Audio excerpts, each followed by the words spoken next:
सभी लोगों को प्रेम भरा राधे राधे। हमारे इस YouTube चैनल कृष्णा फाउंडेशन में आप सभी लोगों का बहुत बहुत स्वागत है, अभिनंदन।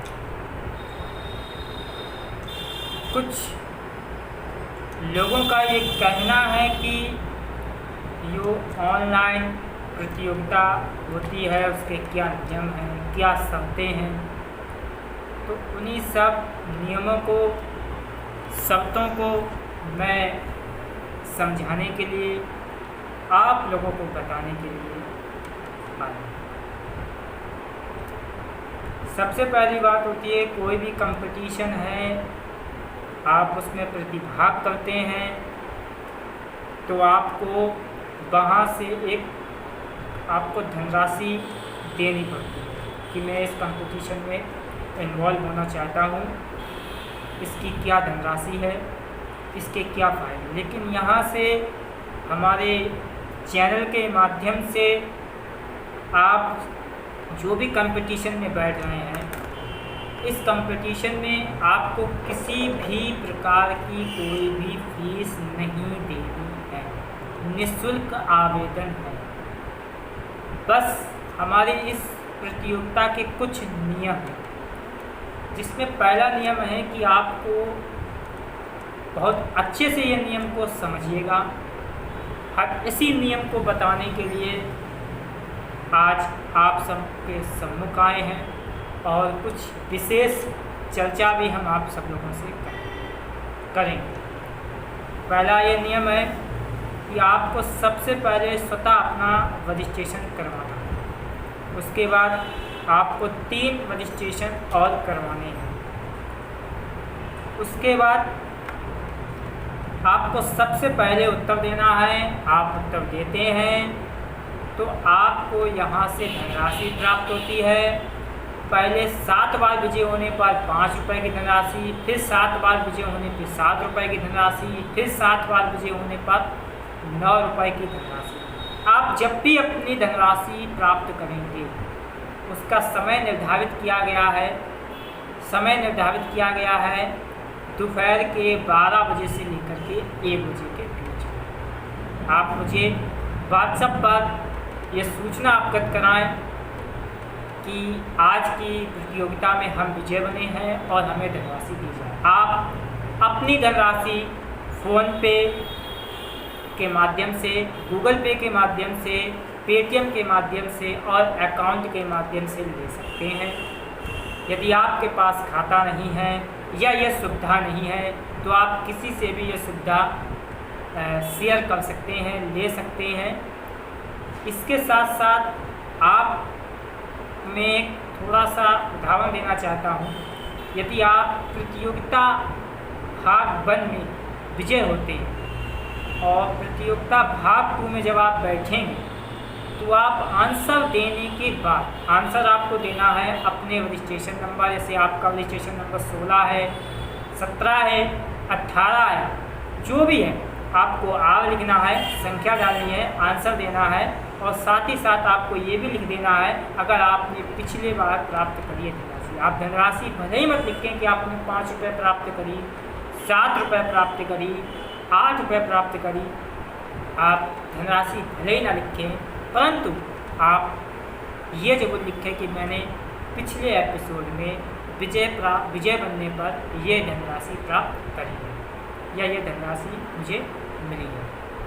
इसके साथ साथ नियम ये भी है कि आपके लिए हर संडे को आज का भाग्यशाली कौन है, तो भाग्यशाली कोई भी बन सकता है। आपके टीम में से कोई बन सकता है, आपके अपनों में से कोई बन सकता है। जो भी भाग्यशाली होगा उसको यहाँ से धनराशि दी जाएगी। लेकिन भाग्यशाली व्यक्ति को धनराशि तभी दी जाएगी जब वो इस एपिसोड में बैठा हो। अपनी टीम को सूचित करें। और ये प्रतियोगिता इसलिए आयोजित की जा रही है क्योंकि हम चाहते हैं कि ऑनलाइन कंपटीशन से और इस मनोरंजन के एक माध्यम को आप इसको समझिए कि एक मनोरंजन का माध्यम है एजुकेशन के क्षेत्र में, और हमें पार्टिसिपेट करना है और ज़्यादा से ज़्यादा संख्या में लोगों को इसकी सूचना भी देनी है। आप बढ़ चढ़कर इसमें भाग लें, औरों को भी सपोर्ट करें। एक बात मैं और भी कहना चाहूँगा वो ये कि जैसा कि कुछ लोग अपने मन में ये अवधारणा बना लेते हैं कि कमेंट बॉक्स में भाई किसी भी व्यक्ति ने अगर आंसर दिया है तो आप सोचते हैं कि इसने आंसर सही दिया, लेकिन नहीं, आप आंसर को ज़रूर दिया करें। हो सकता है वो व्यक्ति ने आंसर गलत दिया हो या सही दिया हो, लेकिन विजेता है कि नहीं है वो तो सिर्फ हम ही उसको परख सकते हैं, हम ही उसको जान सकते हैं। पिछले कई एपिसोडों में ऐसा हुआ है कि विजेता वो व्यक्ति घोषित नहीं हुआ जो होना चाहिए। कहने का तात्पर्य ये है कि विजेता कोई भी हो सकता है। जरूरी नहीं है कि जिसने पहले आंसर दिया वही विजेता घोषित हो, उसका आंसर भी गलत हो सकता है, वो नियम के दायरे में भी नहीं हो सकता। बहुत सी बातें, इन सब बातों को मद्देनजर रखते हुए आज हम आप सबके बीच में लाए हैं स्वामी विवेकानंद के बारे में बताएंगे। बहुत ही महान व्यक्तित्व थे, उनसे आप सभी लोग परिचित भी होंगे, आप सभी लोगों ने उनके विषय में सुना भी। लेकिन आज हम कुछ ऐसे विषय पे बात करेंगे। स्वामी विवेकानंद कायस्थ परिवार में जन्मे, बहुत ही विद्वान व्यक्ति थे, संत थे। हम उनके विषय में आपको कुछ बताएंगे। वो कायस्थ परिवार के ही नहीं अपितु पूरे भारत के गौरवशील थे। ऐसे महान व्यक्तित्व हमारे बीच में आते हैं और चले जाते हैं, लेकिन हम लोगों को कुछ दे जाते हैं। आज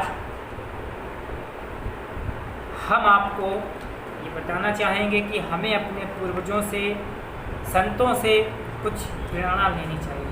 हम आपको कुछ महत्वपूर्ण बातें आज स्वामी विवेकानंद जी के बारे में बताएं। जन्म 12 जनवरी 1863 में हुआ और आपकी मृत्यु 4 जुलाई 1902 को कलकत्ता के एक कुलीन कायस्थ परिवार में जन्मे स्वामी विवेकानंद अध्यात्म की ओर झुके हुए, जिनके गुरु रामकृष्ण देव ये अपने गुरुदेव की सेवा बहुत ही कर्तव्य निष्ठा से करते थे। स्वामी विवेकानंद का बचपन का नाम या उनके वास्तविक नाम की अगर बात की जाए तो स्वामी विवेकानंद का वास्तविक नाम नरेंद्र नाथ दत्त था। स्वामी विवेकानंद की प्रसिद्ध कहानियों में से 2 कहानियाँ हैं। पहली है लक्ष्य पर ध्यान केंद्रित, दूसरी है नारी का सम्मान।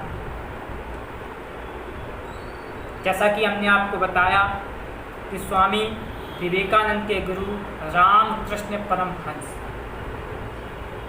कथन, स्वामी विवेकानंद एक कथन कहा करते थे, उठो जागो और तब तक नहीं रुको जब तक लक्ष्य प्राप्त ना हो जाए। एक बार फिर से उनके इस कथन को हम फिर से दोहराएंगे, उठो जागो और तब तक नहीं रुको जब तक लक्ष्य प्राप्त ना हो जाए। इसी कहानी हम आपको स्वामी विवेकानंद से संबंधित एक कहानी के बारे में भी आज यहाँ से बताएंगे। कहानी है लक्ष्य पर ध्यान केंद्रित। एक बार स्वामी विवेकानंद अपनी आश्रम में सो रहे थे और उसी समय एक व्यक्ति बहुत ही निराश था। वो काफ़ी मेहनत करता था, लेकिन उसे सफलता हासिल नहीं हुई। मेहनत करता था, अत्यधिक मेहनत करता था, पर उसको सफलता नहीं मिली।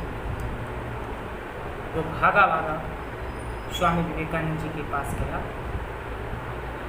और स्वामी विवेकानंद जी के चरणों में गिर पड़ा और बोला, स्वामी जी, मैं अत्यधिक मेहनत करता हूँ, सब कुछ करता हूँ, जी जान लगा देता हूँ, पर मुझे सफलता प्राप्त नहीं, आखिर क्या करूं? स्वामी जी ने उससे कहा, मैं तुम्हारी समस्या का समाधान करता हूँ, उससे पहले तुम जाओ, कोई कुत्ता है उसको टहला। वो व्यक्ति उठा, स्वामी जी की आज्ञा का पालन किया, कुत्ते को लिया और टहलाने की ओर चला। कुछ समय पश्चात वो व्यक्ति लौट के स्वामी जी के पास आया तो स्वामी जी ने देखा कि कुत्ता जो है बहुत ज़्यादा हाँफ रहा है और ये व्यक्ति बिल्कुल साधारण है। उस समय स्वामी जी ने उस व्यक्ति से एक प्रश्न किया। तो प्रश्न था कि ये बताओ, आखिर क्या कारण है कि ये कुत्ता बहुत हाँफ रहा? तो उसने मुस्कुराते हुए कहा, ये कुत्ता इधर उधर रास्ते में भटक रहा है, ये कुत्ता रास्ते में इधर उधर भटक रहा था और मैं अपने मार्ग पर चल रहा था। कुत्ता कुछ भी देखता तो इधर ही दौड़ जाता था, जिसके कारण ये इतना थक गया। इस पर स्वामी जी ने उस व्यक्ति से मुस्कुराते हुए कहा, बस यही तुम्हारे प्रश्न का जवाब है। तुम्हारी सफलता की मंजिल तो तुम्हारे सामने ही है, परंतु तुम अपनी मंजिल की बजाय इधर उधर भटक रहे हो। जिस दिन एकाग्रचित्त होकर अपनी सफलता प्राप्ति के लिए लग जाओ तो तुमको सफलता अवश्य रूप से मिलेगी। इस कहानी से हमें यह शिक्षा मिलती है कि हमें जो कुछ करना है, जो भी कुछ पाना है, जो भी कुछ हासिल करना है, हम उस पर ध्यान नहीं देते और दूसरों को देखकर वैसा ही करने में लगे, जिसके कारण हम अपने सफलता के मंजिल के पास होते हुए दूर भटक जाते। इसलिए अगर जीवन में सफल होना है तो हमेशा अपने लक्ष्य पर ध्यान केंद्रित करना। एक बार स्वामी विवेकानंद जी विदेश में अपना संबोधन व्यक्त कर रहे थे, एक भाषण दे रहे थे, तो स्वामी विवेकानंद देश विदेशों में उनकी ख्याति प्रसिद्ध थी, हम आपको बताएंगे। तो उसी समारोह में देश विदेश से लोग आए हुए थे और उनके समारोह में बहुत से विदेशी लोग भी आए हुए थे। वहाँ पर एक लेडीज़ थी, एक औरत थी, एक महिला थी, जो स्वामी जी के वचनों से, उनके विचारों से अत्यधिक प्रभावित हो गई और वो स्वामी जी के पास गए और उन्होंने स्वामी जी से कहा कि मैं आपसे शादी करना चाहती हूँ। स्वामी जी ने पूछा कि आप मुझसे शादी क्यों करना चाहते हैं? ऐसा क्या कारण है कि आप मुझसे शादी करना चाहती हैं? उन्होंने कहा, ताकि आपके जैसा ही गौरवशाली पुत्र की प्राप्ति हो। इस पर स्वामी जी ने कहा कि मैं एक सन्यासी हूँ, भला मैं शादी कैसे कर सकता हूँ? अगर आप चाहो तो मुझे अपना पुत्र भी बना सकते हैं। उन्होंने कहा, यदि आप चाहो तो मुझे अपना पुत्र भी बना सकती है। इस पर उस महिला ने स्वामी जी के चरणों में पड़ गई और वो ये बात सुनते ही उसकी आंखों से उसने कहा, आप धन्य हैं, आप ईश्वर के समान हैं, जो किसी भी परिस्थिति में अपने धर्म के मार्ग से विचलित नहीं होते। इस कहानी से, इस वाक्य से ये शिक्षा मिलती है कि स्वामी विवेकानंद के एक ऐसे सच्चे पुरुष हैं जो उन्होंने नारी का सम्मान हर परिस्थिति में रखा। का शुद्ध भाषा में कहें, स्वामी विवेकानंद के इस कहानी से हमें यह शिक्षा मिलती है कि सच्चा पुरुष वही होता है जो हर परिस्थिति में नारी का सम्मान। स्वामी विवेकानंद के बारे में हम आपको जितना बताएं जितना कमी है, लेकिन आज हम जो भी कुछ स्वामी विवेकानंद जी के बारे में लेकर आए हैं, हम आपको धीरे धीरे सब बताएंगे। आप हमारे साथ बने रहिए और कुछ पॉइंट यहाँ से नोट भी करते रहिए। विवेकानंद जी 30 वर्ष की आयु। स्वामी विवेकानंद ने शिकागो अमेरिका के विश्व धर्म सम्मेलन में हिंदू धर्म का प्रतिनिधित्व किया और उसे सार्वभौमिक पहचान दी। गुरुदेव रविन्द्रनाथ ठाकुर ने एक बार कहा था, यदि आप भारत को जानना चाहते हो, विवेकानंद को पढ़िए, उनमें आप सब कुछ सकारात्मक ही पाएंगे, नकारात्मक कुछ भी नहीं। वे केवल संत ही नहीं, एक महान देशभक्त, वक्ता, विचारक, लेखक और मानव प्रेमी भी। उनका कथन, उठो, जागो, स्वयं जाग कर औरों को जगाओ, अपने नर जन्म को सफल करो, तब तक नहीं रुको जब तक लक्ष्य प्राप्त ना हो। भटकना नहीं है। अगर आप भटकोगे तो अपने लक्ष्य पर कभी आपको जो पाना है वो करो और उसमें अपनी निष्ठापूर्वक उसको करो। स्वामी विवेकानंद जी अपने जीवन के अंतिम पड़ाव में भी नियम के बहुत ही अंतिम दिन 4 जुलाई 1902 को भी उन्होंने अपने ध्यान करने की दिनचर्या को नहीं बदला। प्रातः 2-3 घंटे ध्यान किया और ध्यान अवस्था में ही ब्रह्मरंध्र भेद कर महासमाधि में। स्वामी विवेकानंद का शिक्षा दर्शन किस प्रकार रहा है? स्वामी विवेकानंद मेकाले द्वारा प्रतिपादित और उस समय प्रचलित अंग्रेजी शिक्षा व्यवस्था के विरोधी थे, क्योंकि इस शिक्षा का उद्देश्य सिर्फ बाबुओं की संख्या बढ़ाना था। वे ऐसी शिक्षा चाहते थे जिससे बालक का स्वाभिमान हो, जिससे बालक का विकास हो, बालक उद्देश्य को प्राप्त करे और आत्मनिर्भर बनकर अपने पैरों पर खड़ा हो। स्वामी विवेकानंद शिक्षा दर्शन के आधारभूत सिद्धांत थे। उनके कुछ सिद्धांत हम आपको आज बताएंगे। शिक्षा ऐसी हो जिससे बालक का शारीरिक, मानसिक एवं आत्मिक विकास हो। स्वामी विवेकानंद के ये कुछ 12 शिक्षा के आधारभूत सिद्धांत हैं जिन्हें हम आप तक पहुंचाने की पूरी कोशिश कर रहे हैं। पहला सिद्धांत था, शिक्षा ऐसी हो जिससे बालक का शारीरिक, मानसिक और आत्मिक विकास हो। दूसरा, शिक्षा ऐसी हो जिससे बालक के चरित्र का निर्माण हो, मन का विकास हो, बुद्धि विकसित हो तथा बालक आत्मनिर्भर हो। बालक एवं बालिकाओं दोनों को समान शिक्षा देनी चाहिए। धार्मिक शिक्षा पुस्तकों द्वारा ना देकर आचरण एवं संस्कारों द्वारा देनी चाहिए।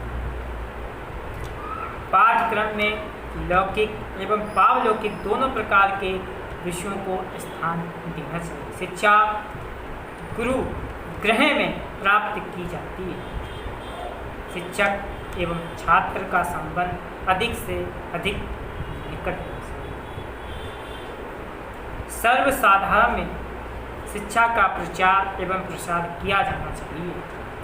देश की आर्थिक प्रगति के लिए तकनीकी शिक्षा की व्यवस्था की जाए। मानवीय एवं राष्ट्रीय शिक्षा परिवार से ही शुरू करनी चाहिए। शिक्षा ऐसी हो जो सीखने वाले को जीवन संघर्ष से लड़ने की शक्ति दे। स्वामी विवेकानंद के अनुसार व्यक्ति को अपनी रुचि को महत्व देना चाहिए।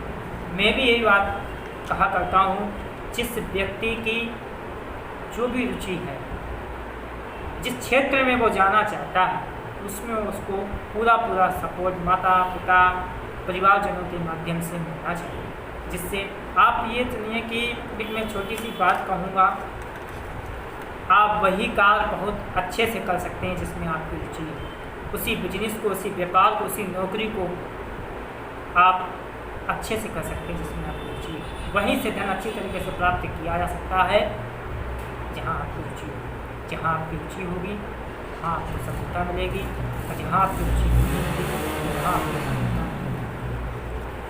हमने आज आपको स्वामी विवेकानंद के बारे में बताया, और फिर से बात करेंगे स्वामी विवेकानंद जी के अनमोल वचन, उठो जागो और तब तक नहीं रुको जब तक लक्ष्य प्राप्त नहीं हो जाता।